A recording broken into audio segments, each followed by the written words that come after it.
last 2 weeks in our country and around the world have been really something.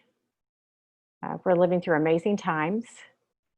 There have been protests in support of police reform and Black Lives Matter and racial justice all around the globe, starting with Minneapolis, where I have family, and spreading to protests in support of helping this cause, helping fight against oppression and injustice and suffering. And I was so inspired to see that there's been protests in every state, every single state. And you're seeing protests and support and this rising up, the swelling up, voices being heard across the country. And I know there's a lot of questions that arise for us personally out of this. So how do we meet this moment in time? How do we meet what is arising? And how do we practice with what's unfolding? So my talk is about just that, about how our Zen practice, how our spiritual path supports us in addressing racism, inequity, and oppression based on race, and the suffering that has been caused and goes back so far, caused by the racial division in our country and in our world. And so how do we begin to explore our own response? Starting with exploring our own racial identity. So I will admit to some nervousness around talking about this. And I think that is sort of like a little fractal or a little representation of like, there's a hesitation, not so much anymore after the past couple of weeks, but there's this hesitation to talk about often, not always. I don't want to blanket everybody with this, but there's a hesitation to talk about race directly and our experiences with race. And there's lots of reasons why there's some hesitation about that. It feels easy to make a mistake, and that can silence us. It's difficult and sensitive and can be very triggering for people. And I also just want to acknowledge that it can be triggering for you personally as you listen to this talk. So please know that and take care of yourselves and know that I'm aware of that too. And it's difficult to talk about because it's really easy for us to misunderstand each other and be misunderstood in this. And we can enter into this space of confusion. We don't know what other people's experiences are with this. And it can make us hesitate. And it's also a topic that can make us feel pretty vulnerable for all the reasons that I just talked about. It's easy to make a mistake. It's easy to misunderstand others, to be misunderstood. So that, again, that all can cut off our dialogue. So this talk is just wading in, just a sort of tiny starting point of how can we talk about this more openly? How can we talk about how it's affecting us? How can we talk about how we're responding? How do we meet this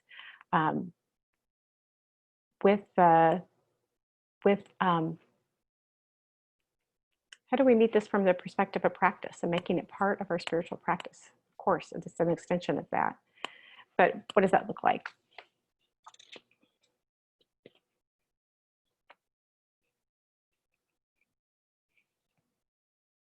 So as I said, it's been a couple of weeks of tremendous pain watching the video of George Floyd's murder. Is quite disturbing. Really triggering, really upsetting. And the response, even just to the unfolding in the last couple of days, has been very hopeful. There's actual change happening. And so it's a start. It's a start to a dialogue and maybe some real change. But it's just a start. So how do we keep going? And part of the question I'm asking you to hold in this talk is what is your response to all of this? How do you begin? Where are you with that? Even just holding that question is a starting point, because we're all part of this. We're all connected in this. So let me give you a little bit of a sense of where I'm headed with the talk. I'm going to share a little bit about my own journey with this, journaling too. My own journey with this in the last couple of years, and some things that have changed for me. And I'm hoping that this will stimulate some thought about what the journey could look like for you. And my story is really just my own story. It's not actually a template. I don't consider it a template at all for necessarily how to approach this, but I just want to offer kind of where I've been with this. And I've kind of changed I don't know if it's called a change of perspective, but I definitely didn't unfold the way I thought it would when I tried to educate myself and learn more directly and kind of figure out where am I in all of this. So anyway, I'm going to tell you my story and then talk a little bit about how practice supports us with this. So I'm going to tell you a couple of things about my experiences through a program at work that I did at Northwest Regional called Courageous Conversations. Some of you may be familiar with that because I think they've introduced that in the schools. So if you know any school, if you have any children at school, you would be familiar with that. And then I also did the curriculum, the program through Brightway called Awakening to Whiteness and Understanding Your Practice and really understanding white racial identity, white privilege. And I know Joshin's been through that program as well through Dharma Rain. So that's something we might think about for our group. So hold that in mind as you hear about that. So I'm going to start with a little story so I have a couple of like tiny aha moments that I'll share. And this is about how I did some equity and diversity work through work that has helped me. So back in August of 2017, that is when violence erupted in Charlottesville. So the horrible Unite the White rally and the hate groups that came together to protest the removal of Confederate statues at that time. So like many of us, I remember watching the images from that demonstration with just shock and horror that was happening in our country. And prior to then, I definitely seen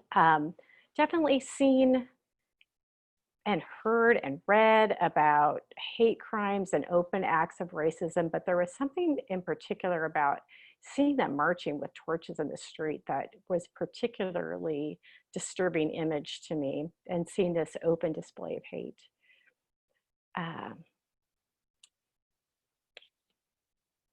And at the very same time, I got an email through work that was saying, we're going to start this, we're going to start what they call what we call like equity cohort groups. And there was an opportunity to participate in something at work. So, so as I was thinking about what was happening in Charlottesville and thinking about what is my own response, my own personal response to this, I got this email and they were going to go through this curriculum called Courageous Conversations About Race, and it would include like monthly meetings over the next 2 years. So I immediately volunteered, but I need to get my supervisor's approval to go do this because it would be carving time out of my workday. And so I approached and I was thinking, actually, I kind of got ahead of myself. I was not actually thinking, how does this fit in with my own personal response? What I was thinking is like, how is this going to help my team? What can I do to support my work with families, kind of thinking more outwardly directed, like what can we do as a team? What's going to happen? how am I going to change what's happening out there more was my focus. So when I approached my boss to get approval for this with great kind of like here's something I can kind of get my teeth into. And I said, you know, and I can do some stuff at the team meetings and I can lead discussions. And she just kind of sat down and she listened to me say all of that. And she had gone through this curriculum a couple years prior. And she said, oh, you know, I thought that too. I thought that immediately would be changed. We would be doing, you know, educational things at team meetings and things like that. And she said, the work starts with self-reflection. And she said, it starts with understanding your own experience with race and digging deep into your own racial identity and what that means and how that shaped your experiences. So she said, you really have to do that work. And at first I didn't quite understand because I didn't know what I didn't know, right? I kind of got it, but I kind of didn't. And I wanted to do something more outward. And she said, really, the first week is really reflecting and educating yourself about what your own identity is, what your experiences are, and how they've influenced you. And she was right. So the curriculum that we went through combined all these exercises to kind of reflect on, okay, what does it mean for me to be a white middle-class woman in America at this time? So we also learned a lot about history and about local Oregon history. Discovered there was a lot that I hadn't learned, and there was a lot of context that's important to know that I honestly did not know. So, so it was good to get up to speed, and there's still a lot of work I need to do. So one of the things that so that aha moment was, oh, it starts with me. It starts with understanding myself a little bit more, understanding the history a little bit more before I can really kind of move further with this. So one of the things that was really helpful were some of the tools that it was very tightly facilitated, very carefully facilitated, these meetings at work. And some of the tools that we used were really helpful, and I continue to draw on them. And I'm just going to share one thing that we repeated at every time we got together each month was something called that the author put forward, which is the 4 agreements.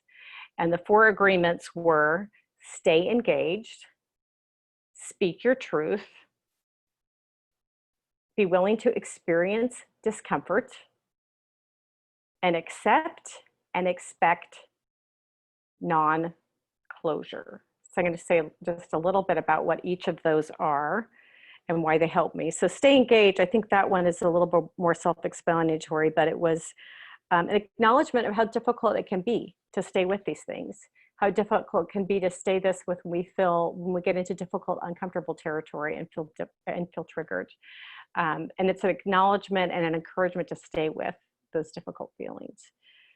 Speaking your truth was an encouragement to speak from our own experience. And I'd encourage that here too when we have discussions. It's easy to talk about what other people are doing or what happened to other people, but speaking with our own truth, our own responses, our own feelings and experiences, and being really honest with that, being honest about those experiences. And so often we are afraid to speak because we're afraid of offending another, saying the wrong thing, and we end up being silent.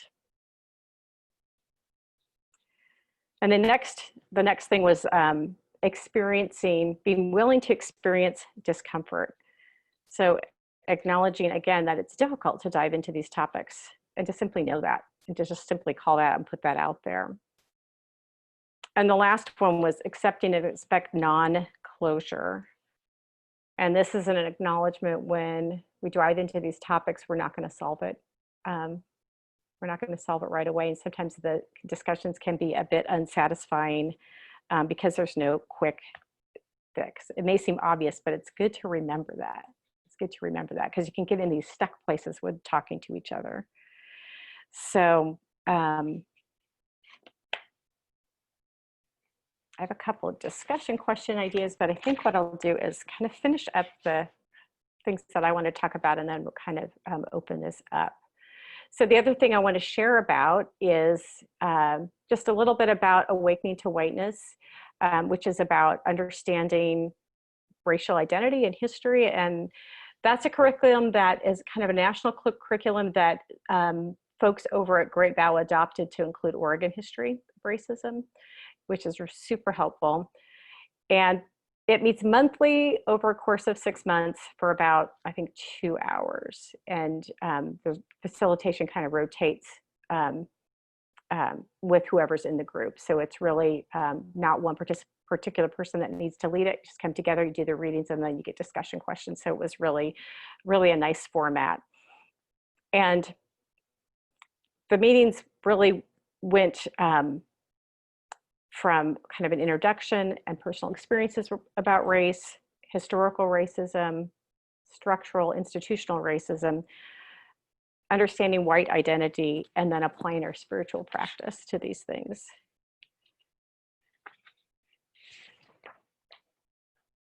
And one of the biggest challenges that we had when we did it with the group at Brightway is, and I include myself in this, is that you do discussion questions, but you don't have any crosstalk, right? So you might talk about some pretty intense questions, and it allowed people to share their own genuine response without having to think, oh, what if someone asked me a question about that? Or I want to share this, but I'm not ready to have any follow-up.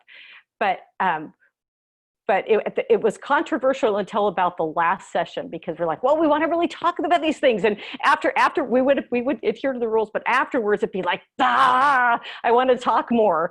But it ended up being so, in case we ever do this, it ended up being, we all agreed at the end, yeah, to start out with, that was really the thing to do. And to be witnessed and held and accepted for whatever our experiences were.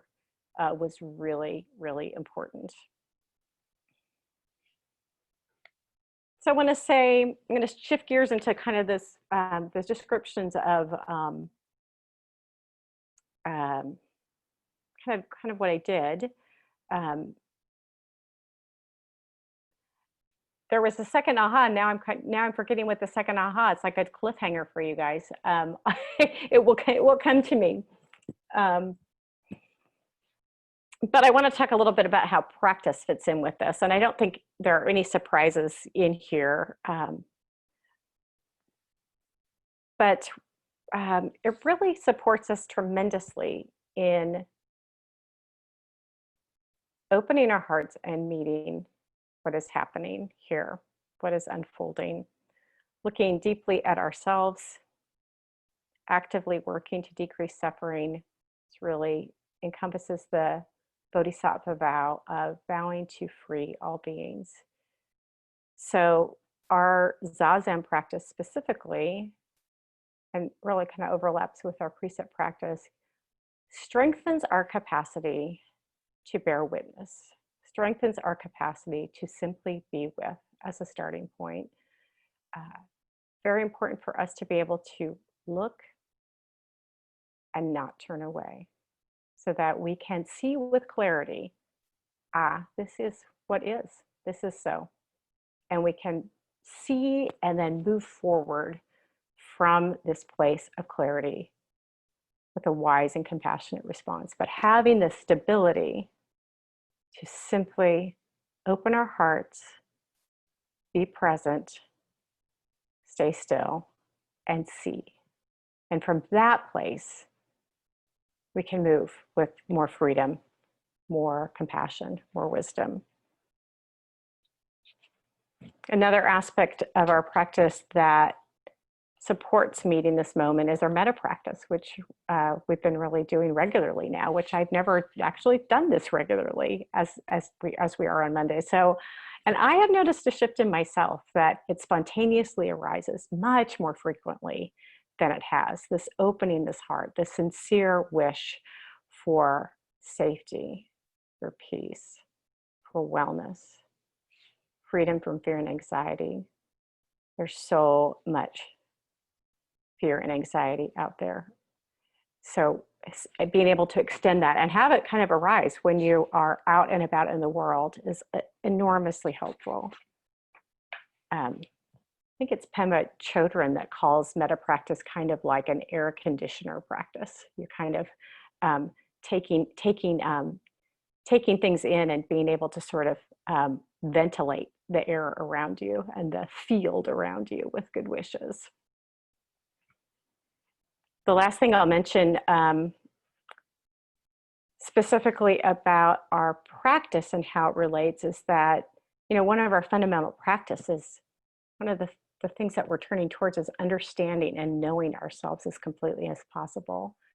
And our precept practice and meditation practice allows us to see our own reactivity in all of this, our own unhelpful habit energy in all of this. Helps us to see our blind spots with humility and being open to that. Helps us to cultivate the pause.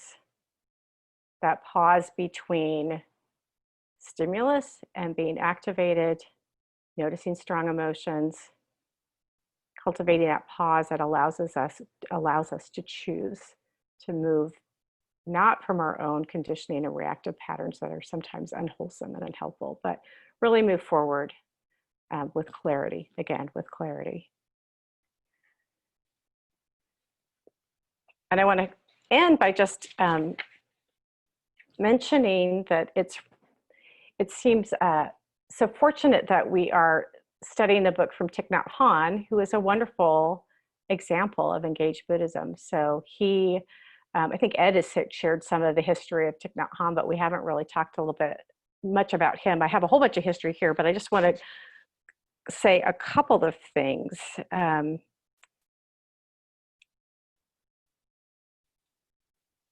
That someone attributed to him coining the term engaged Buddhism, that meeting social activism, and that he was very much a peace activist. And in the Vietnam War, when the wars came to Vietnam, starting in the 50s, and when he traveled to the United States, he was a peace activist. And it was in the 60s that then he was exiled from both North Vietnam and South Vietnam because of his activism. And he was exiled for 39 years. And I'm going to close with a quote from, and there's more to say about him, a wonderful person and teacher. He says this by way of encouragement and being active in the world. Meditation is not to escape from society, but to come back to ourselves and see what is going on. Once there is seen, there must be acting. With mindfulness, we know what to do and what not to do to help. So that is my talk. I would invite your comments, and those of you that have gone through similar programs, I'd really be curious to hear you share your experience. And one of my thought questions or discussion questions, but I'd be curious to know, why is it so difficult, if it is for you, to talk about race? What makes it difficult? And the reason I pose that question is because when we really think and name what's difficult about it, maybe that opens up some dialogue around it. So, be happy to hear from others. I don't know how to unmute you or mute you at this point. Let's see, maybe I do. Anyway. I think everybody has the capacity to unmute themselves. Great. I guess I can start. I've done a lot of kind of work on this at work also, and I'm going through a program right now called Project Ready, which I think anybody can do if you just Google it, but it's kind of geared towards librarians that work with youth, I guess. But yeah, it's something that I kind of come back to for years and years, and something I'll always kind of work on because it's it's always there. I mean, we live in a racist culture, and we're all racist because of that, you know, like just by default. And I was watching a keynote speech by, well, it wasn't a speech, it was kind of a discussion on Zoom. It was Ibram X. Kendi and Jason Reynolds, and they just kind of worked together on the kids' version of stamps from the beginning. And they talked about that. They talked about how anti-racism is kind of, it's a practice. It's something you constantly have to examine and look at and work on. And I think that's why it's hard, because it's hard work. I mean, it's work, you know. It's something that's you have to be diligent about. I thought of one of my ahas, but are you, I didn't want to, are you Oh, done? I'm done. Yeah, Okay. I'm done. So one of, this is one of the things I forgot to put in my talk, was one of my aha moments that I'm not so proud of, but I think it illustrates something. During the Courageous Conversations about Race curriculum, it sort of culminates at the end of 2 years with giving a presentation about your racial identity. So you're supposed to go through and talk about your earliest experiences of race, your earliest memories of race, kind of the demographic of where you grew up, all of those things. And what happened by the time we got to, it was like May, we got to that, and I kept putting it off, and kind of threw something together, and got to the class where everyone's giving the presentations. And as best I could tell, and some of us talked about it afterwards, people who identified as people of color had put so much time into their presentations.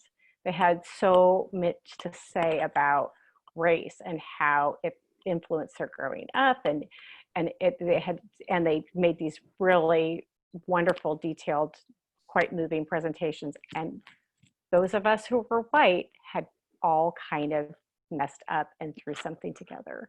And what that pointed out to me was, for me, I have not had, I can pick it up and put it down, right? My experience with race, because I've lived in a white community, and it hasn't affected me as much in terms of discrimination and oppression and injustice.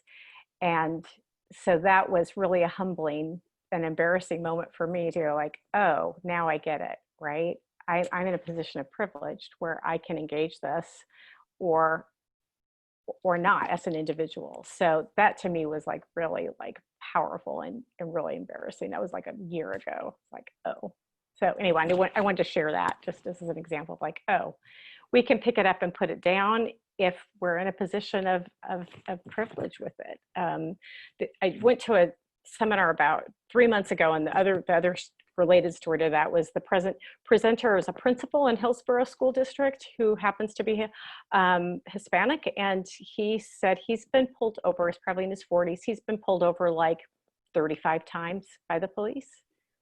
And I couldn't believe it, you know, and he's like, and he leads equity seminars, you know, and he was saying like, I have to deal with it every day. I don't have a choice, but a lot of you hearing the presentation have a choice, whether you choose to be a white ally that helps or not, or not. So to me, that was very powerful. So I wanted to share that story. All right. Now we'll open it back up again. Hello, I just wanted to say there's a really powerful documentary on Netflix right now called I'm Not Your Negro, about James Baldwin. And at the end of that documentary, he asks a question, and it's pretty overwhelming. He says, speaking to white people, why do you need the nigger?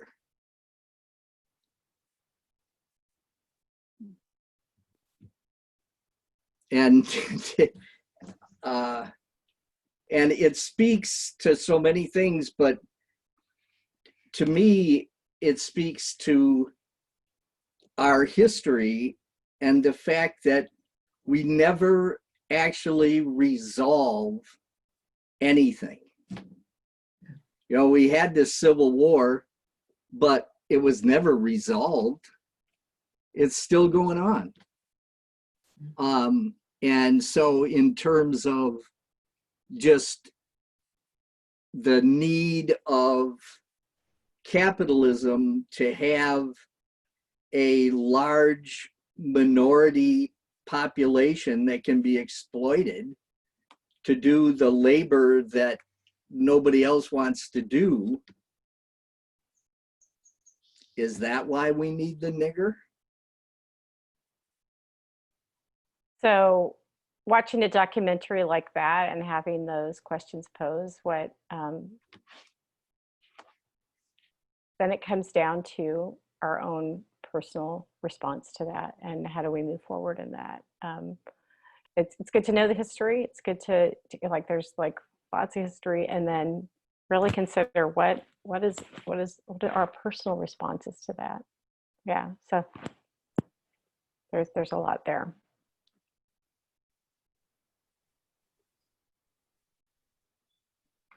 So one of the challenges for me, one of the big challenges, well, there's lots, but in terms of my own reactions to atrocities, is to not be overcome with rage and hatred,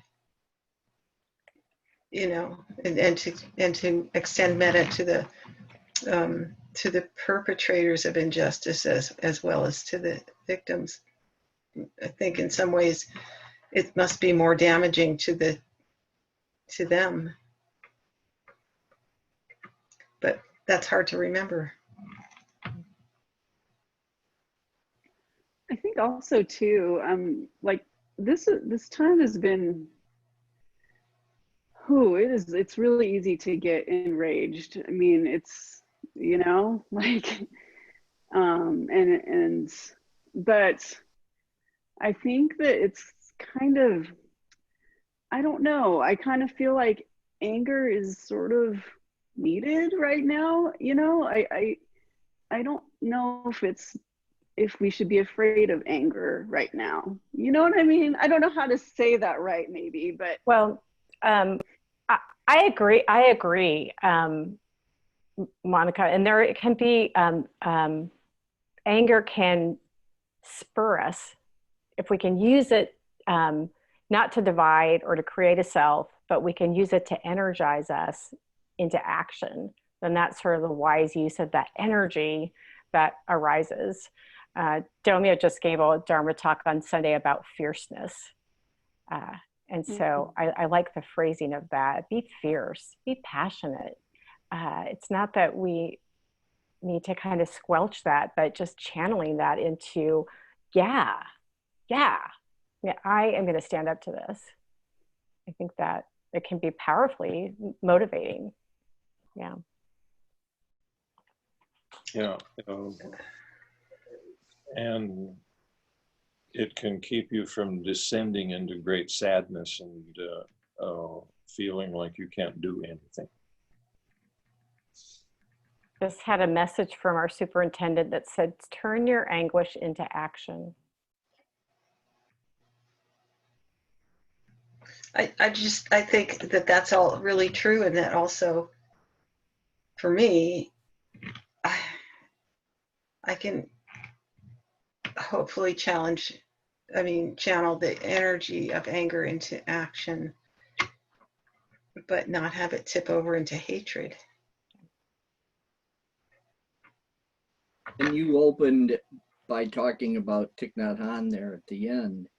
And interesting about Thich Nhat Hanh, if you read his stance on any of this stuff, what he says is we can't take sides.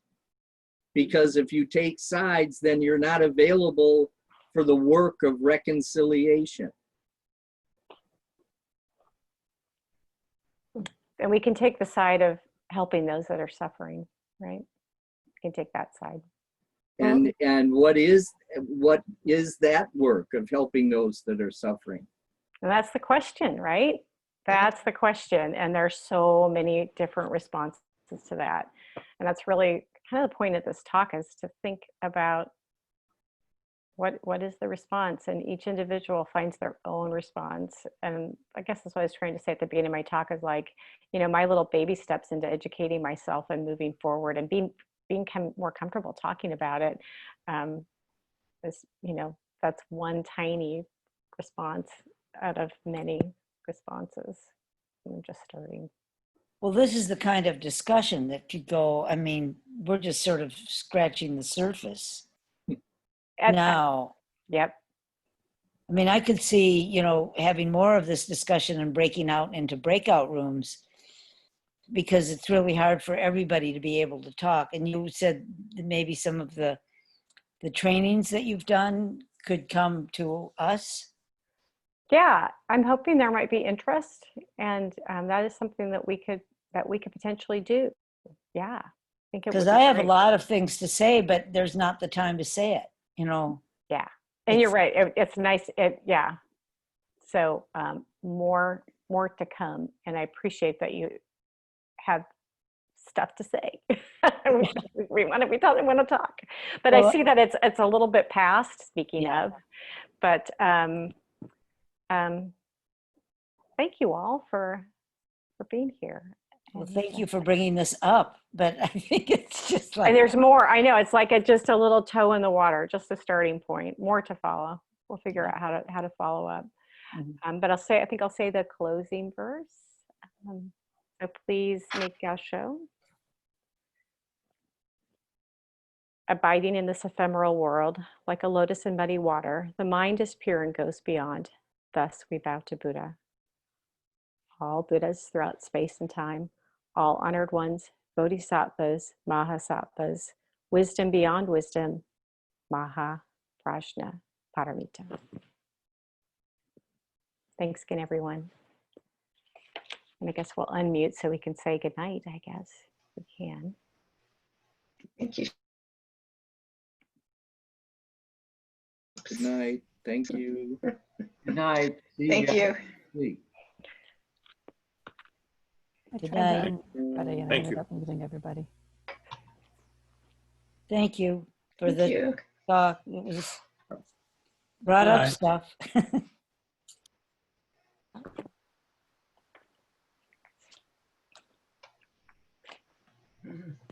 Good night. I'll ask you later. I forgot, I was even going to talk about this book, but I there's a lot to say. I've got the book too, and I'm What's the book? using it for. Yeah, what is the book? The inner, it'll probably come up backwards on the screen, the inner work of racial justice. It is not backwards, strangely. Yeah. Oh, weird. It is to me. That's funny. On my screen, it's backwards to me. Yeah. No. Huh. And it's, I listen to it as, I also have it as an audio book, and it's a pretty quick listen. You know, there's a couple of years ago, I went to a series, it's called Race Talks in Portland. Did you ever hear of that? Race Talks, racetalks.com or racetalkspdx.com. And it's an ongoing monthly discussion where you break up to small groups, and you have to be in a group with people who don't look like you. So you talk to Black people about race, and you talk to Hispanic people or whoever it is, you know, and it's a little scary, but it's pretty great. And I see that they're continuing on Zoom, so that's Oh, really? Race That's Talks. Yeah, it's very cool. I couldn't remember talking to the last time I had talked to a person of color about race directly. So racetalkspdx.com. Cool. Oh, Race Talks PDX. Become host. Hope your allergies feel better. Yeah. Take care. Thanks for being the control Thank master you. back there. So Have a good day. racetalkspdx.com. Yeah. Yeah, I hope we get to do the awakening to whiteness. Well, we should bring that up with the board or with the group to see if anybody would be, all it really takes is someone to like send out emails Mhm. and disperse the material. And then when you come together, it's almost like, you know, other things I've gone to where it's like the facilitation's just on a piece of paper and the person reads, okay, now we read this article and we ask Mhm. these questions. And so it's nobody needs to really run it. You just have to have somebody organize it and bring Yeah. people together. It sounds Um, great. Yeah, so it's a pretty nice, I mean, it's a pretty well, and then in between you watch videos and read some articles that Mhm. get sent out. So I thought it was great. Yeah, it sounds And great. maybe some of us would want to do it. Yeah. The talk was kind of designed just to kind of get people thinking Yeah. about what we might do. Is it only for white people? Well, that's the very controversial part about it. That is controversial. Yeah. Well, and so the deal with that is that they are wanting people to, I guess one is to be able to speak freely about white identity, but you know, even the title kind of gets me. Awakening to Whiteness sounds like awakening to white supremacy. I mean, it's just like kind of awful. Oh, I didn't even think of that. but it kind of to me, I'd love for them to change the name. Mm. But part of it is so that people of color are not called upon to explain things to white people or to stand for a whole culture. Not that we would do that, but to be able to be put in an uncomfortable position of having to kind of educate and explain and be the only person on the spot that has been a person of color that has experienced these things. Jomio kind of explained it to Brightway like this, like if there were a group of men that wanted to talk about women's issues, I don't know that I'd want to be the only woman in that group. Wouldn't you be able to make that decision yourself? Well, and that's kind of how we handled it at Brightway, is that if a person of color wanted to participate, they absolutely could, but with a caution that it might not be the most comfortable situation, but they definitely could. So I don't know how we'd want to handle it, because I don't have any problem with it, but I wouldn't want to make somebody really uncomfortable, but I also don't want to exclude, right? So, yeah. I don't know that you would make anybody uncomfortable. People make themselves uncomfortable. You know what I'm saying? Well, but it also might inhibit with- people from talking about their own racism, you know, their own history of racism. They might not be able to share some of the things that they would really like to kind of grapple with. You mean if there's a Black person there? Or yeah, a yeah. Hispanic You person might not get, I mean, people in the Brightway group that I was in, they just disclosed some of the racism that they grew up with, having grown up in another community, that I don't know that they would have shared if you were, you know, maybe they would have, but anyway, it's controversial, and I can see kind of both sides of it for sure. Yeah, that would be hard. The last thing we want to do is be seen as kind of discriminating. And you know, that question really kind of hits the whole identity nail on the head. You know, the pros and cons of both. Anyway, thank you for the talk. It's good. Yeah, thanks for being there. I was a little nervous, to tell you that, but it seemed to be fine. So yeah, it's just frustrating because there's not enough time. I think one of Shintai's points was, what was it? Expect and accept non-closure. Yeah, I guess that's it. That's what that's exactly this moment. What we're experiencing. Yeah. Right. So, thank you. All right. Well, thanks everybody. So I'll see you tomorrow, Emily. Yep. All right. At Good the night, gate, guys. I guess.